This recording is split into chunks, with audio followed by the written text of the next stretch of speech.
Welcome to the AskARoofer Podcast, where all your roofing questions find their answers.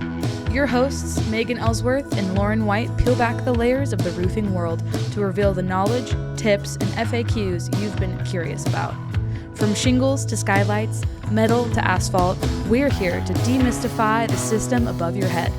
So get ready to ask, learn, and explore the fascinating world of roofing, one question at a time on the AskARoofer Podcast. Hello, everyone. My name is Megan Ellsworth, and you are listening to the AskARoofer Podcast.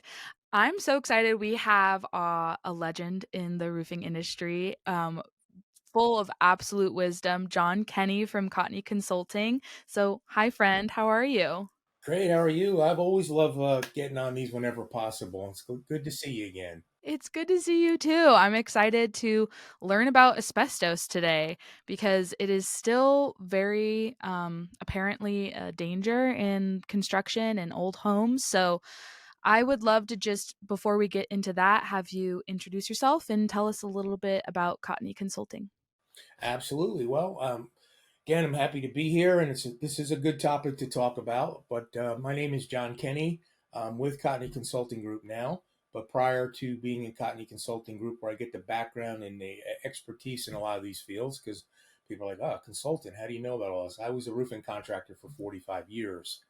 And then currently, now in the consulting end, I work with roofing contractors on the betterment of their business and other avenues they may need in training and management and operational skills, but still continue to work in the roofing industry. And of course, I get chances like this to work with great people like yourselves and the Roofers Coffee Shop and that, and giving back to that industry so people get that knowledge and what's going on and what can hopefully make their lives a little better. Amazing. Well, I know as a hopefully future homeowner, I have so many questions about all sorts of aspects of owning a home, and asbestos and where it's found and its dangers is definitely one of them. So let's just start there. What is it and where can it be found in these old homes? So, asbestos is a natural mineral. It is found in the ground. Um, Asbestos is, as we say with a lot of things, is pretty much as old as time. Asbestos actually originally dates back to its earliest uses from Egyptians and Romans, and they actually, believe it or not, used it in clothing for fire protection, and they also used it in the like the doilies that went underneath the candles and the first fires because to help prevent it. That is the main purpose of asbestos. There's two main purposes for asbestos when it was used in roofing. It was used for reinforcement, and what I mean by reinforcement is that's what keeps things from splitting and opening up, because without it there's no strength. So just think about it like anything else out there, it comes with strength. And then it's used for fire.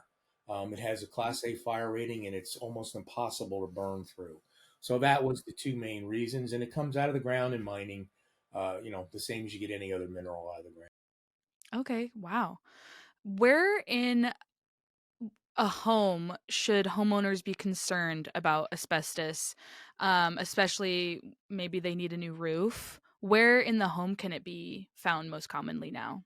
Yeah, I mean that's a great question. So as we talked about, or we're going to talk about, if you have a home prior that was built prior to the 1980s, which you can almost go from 1990 and go under, you probably have asbestos in your home somewhere. All right, that's the key. They didn't really get it out. Like it wasn't just brought out all at one time and gone. It dwindled in. So let's start with the roof.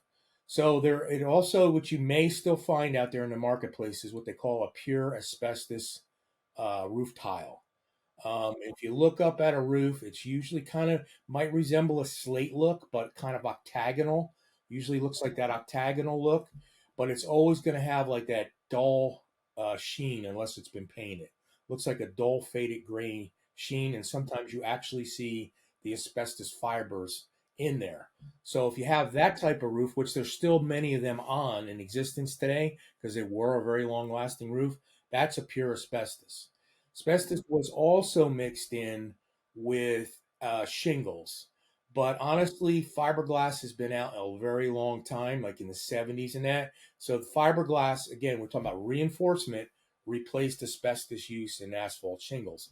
Chances are, as a homeowner, you're not going to find an asphalt shingle roof with asbestos in it on your home, only because of the age, right? They haven't used it. More than likely, they haven't probably put asbestos, even though it was possible up to the 80s, but that's still 40 plus years ago, 40, 50 years ago. So the roof may have been tore off, but you do have to be careful what's under the top layer of roof. So you want to make sure you don't have that asbestos tile roof under it because they roofed over it a lot. So that's what you look at. Other than that, it can be in a lot of places. Siding, which we forget about, right? If we have vinyl siding, probably not. But the key is what was covered. If your house was built long enough time ago, it may have been resided. What's under that? So those are the things you want to think about. And it's very similar. Asbestos was used in many siding products in the marketplace, and now, like a lot of people know the term hardy board. We see it out there all the time. That's a cement board.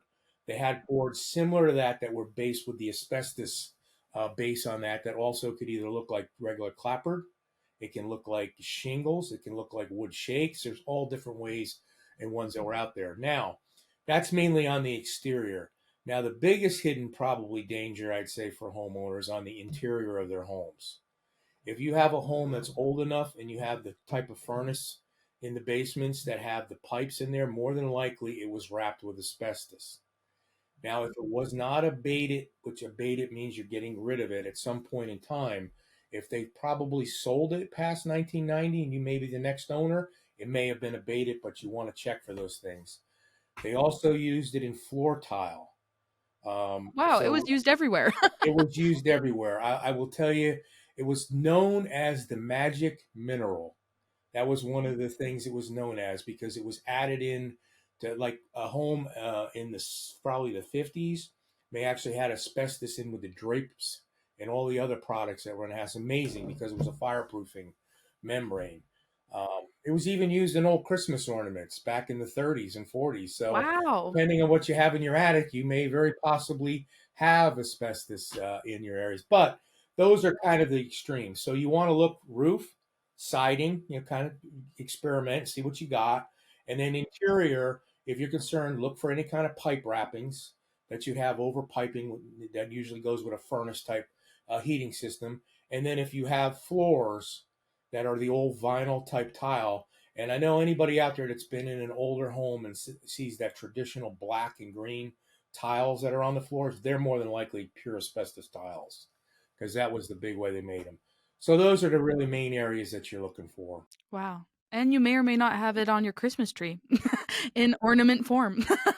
You may not. I mean, you don't know. I mean, I actually have ornaments that were passed down through my family that we did find out had asbestos on them, and I will tell you we got rid of them because regardless of what value they have as being heirlooms in your family, you do not want to mess with asbestos. Yeah.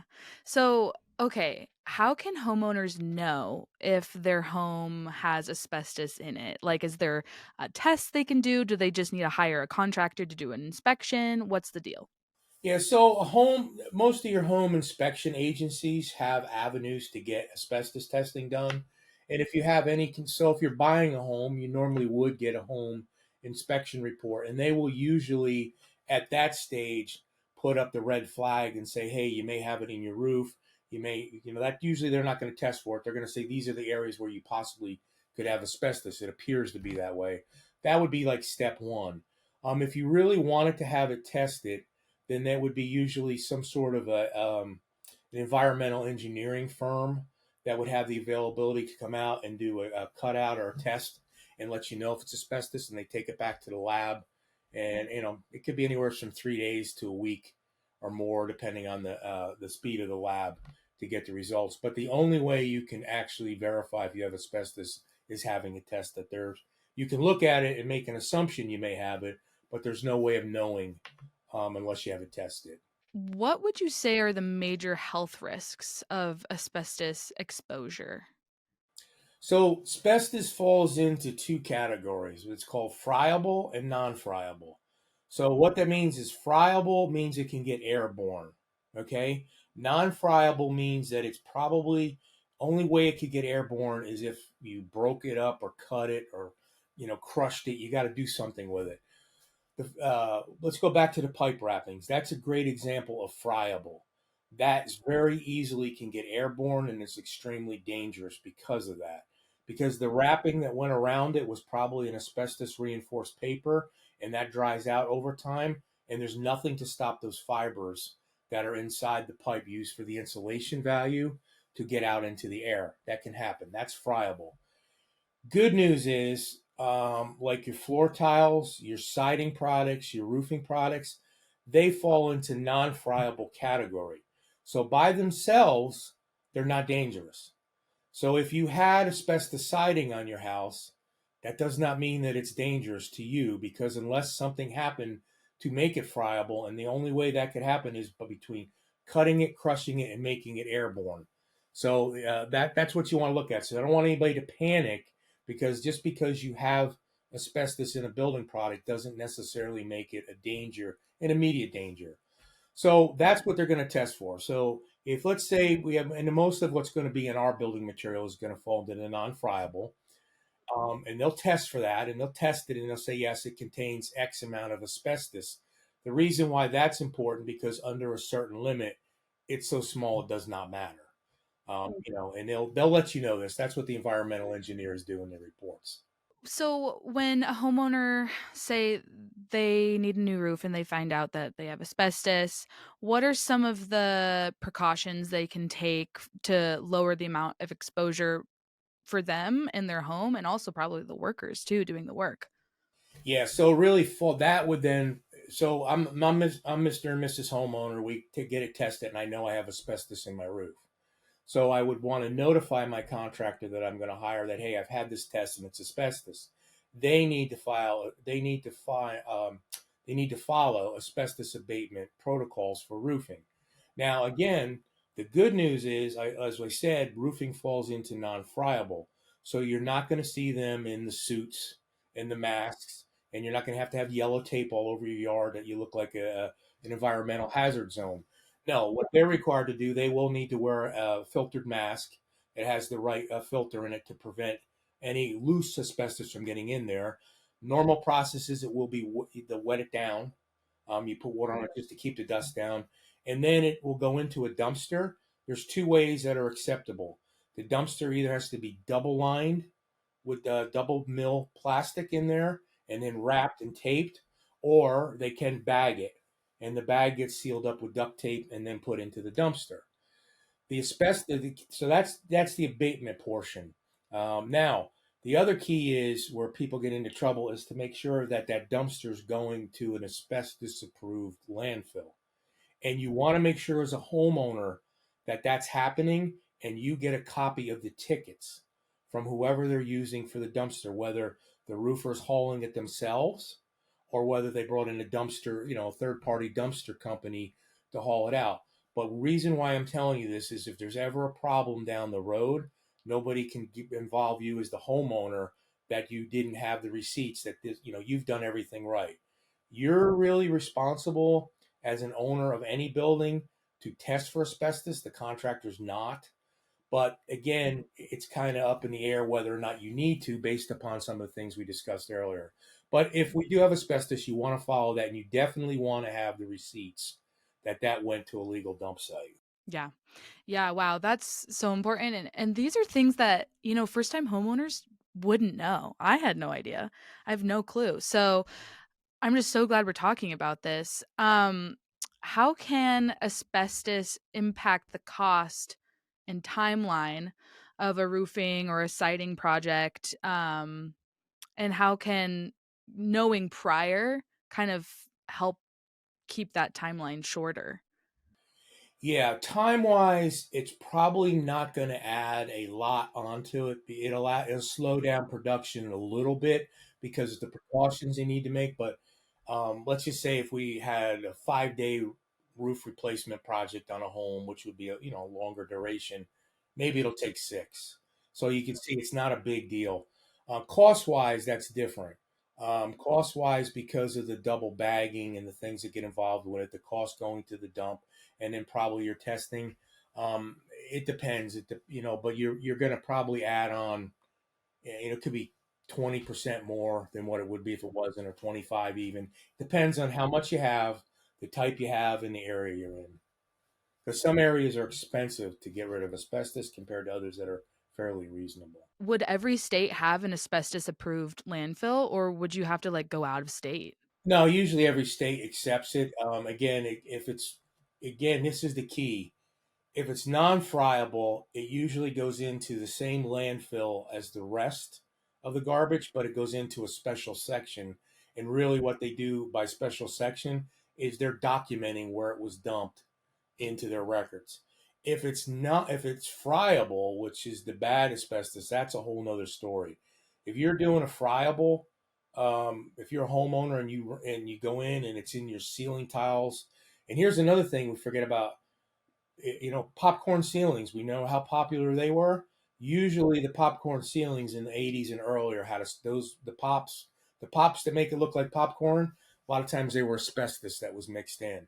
So now, if you run into that situation and you have to abate it, that's all considered friable, and that is expensive. That could be 50 to 80% or double what it would normally cost in a renovation in comparison to getting rid of standard building materials. And they would have to be suited, and there's vacuums and there's pumps and there's air monitoring that goes with it.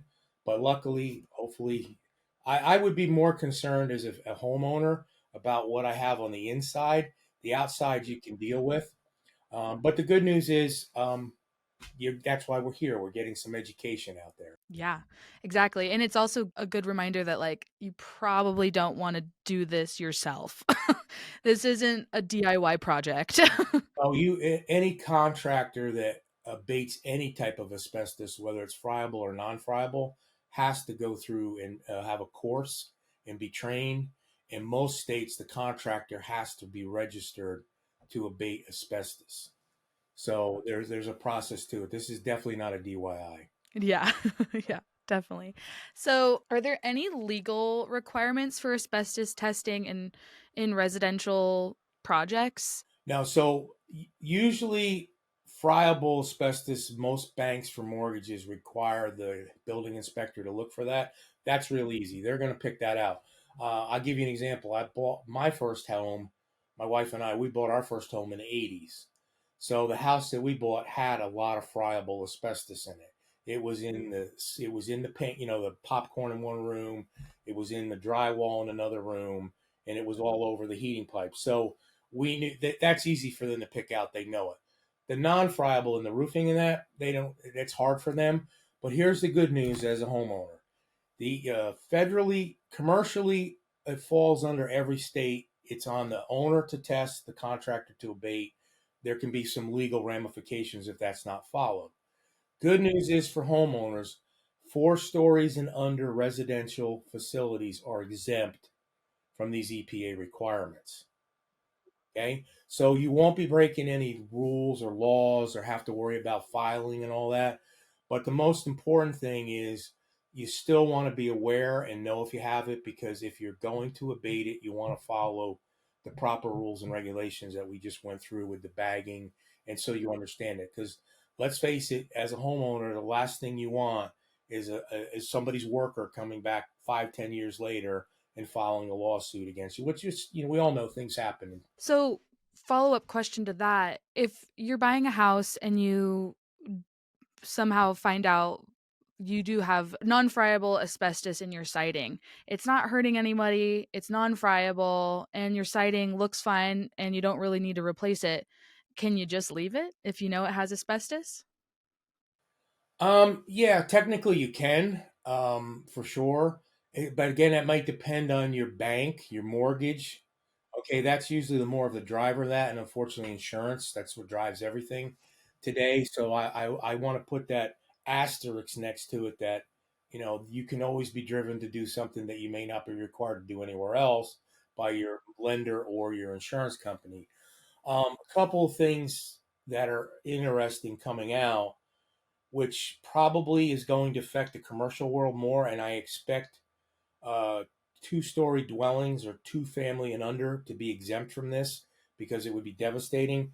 The new building codes that are coming out on the next round in 2025, you are going to be no longer allowed to cover over asbestos roofing or siding commercially. So that's going to be a little bit of a game changer for commercial contracts, but I do believe they're going to leave the same exemption in there that is for most of those type of things, that the two family, 2-story dwellings and under will be exempt. So again, but the problem with asbestos on your siding is if it's beyond its lifespan, then it starts to crack and break, and that's when you have a friable problem. So, like anything else, buyer beware. Yeah. Yeah.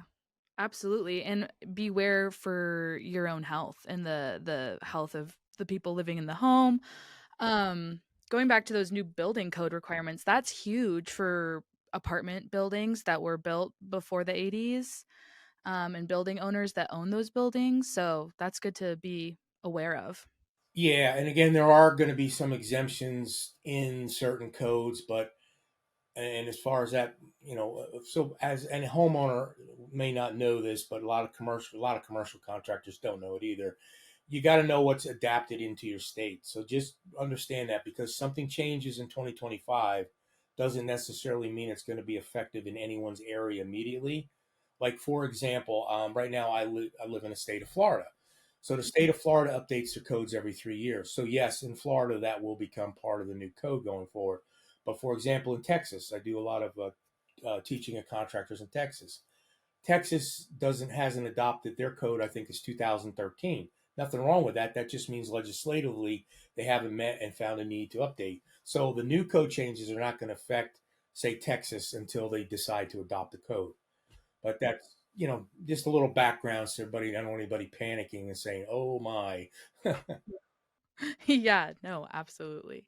So, how does asbestos abatement kind of add to your overall value of a home when you're going to resell? Um, does it change it? Yeah, definitely. If you prove that you've had a house with asbestos and you've done the abatement, that's why I said those receipts for dump tickets are so valuable. It adds value to it. It's the same like I know in a lot of states homeowners are going to relate to this. If you have a fuel oil tank in the ground, you have to get it out before you're even allowed to sell your own home, or you got to negotiate with a possible buyer to be willing to pay for that, which most buyers aren't. So you as a seller. So this is a great way to say, hey, I've got a house. Let's say it was built in 1950. It had asbestos. We've abated it. Here's all my proof it was abated, right? Now, when the real estate agent goes to list that, I'm positive you are going to add percentages of value to that home compared to if I had the identical home next door and my asbestos was still there. Because that could be a $20,000, $30,000 abatement bill that someone, which would more likely be me, trying to sell it would have to pay before someone would buy it. Yeah, absolutely. That is such a good thing to keep in mind selling a home, buying a home, and also real estate agents listing them too, making sure that your clients know that it will add value. So maybe do it now, like a couple years before you're thinking about selling. And for commercial buildings too. And you could do it in stages too. It doesn't have to all be done at one time. Exactly. One project a year for a couple years, and then boom, you're ready. Love it. Um, well, John, I've learned a ton in this episode. I can't thank you enough. Is there anything we haven't spoke to or touched on? No, I think we did cover everything that's a good educational value to the listeners out there. And like I said, the only thing I just wanted to that's why we wanted to cover the interior because sometimes that's even more of a problem than the exterior. So I think we've got that rounded value from it. And again, I always enjoy coming on and being able to share this because I believe anybody that picks up a tidbit or something they didn't know, listening to something, then our jobs has been done very well. Yay, I completely agree. I hope everyone got something from this episode, and I look forward to having you on again. You're just a regular now, and I love it. My pleasure. I'll come back anytime. Yay! Well, thank you so much, John. Everyone out there listening, you can find more information about Cotney Consulting on AskARoofer.com and rooferscoffeeshop.com. If you have any questions, feel free to reach out via the Ask a Question tab on AskARoofer.com, and we will do a podcast episode to answer it, and we'll also send you a written answer from a roofing contractor near you. Thanks, everyone, for listening, and we'll see you next time on the next Ask a Roofer podcast. If your roof needs answers, subscribe now to the Ask a Roofer podcast. We've got your questions covered, one episode at a time. Go to AskARoofer.com to submit your questions and learn more. Stay tuned and keep those questions coming.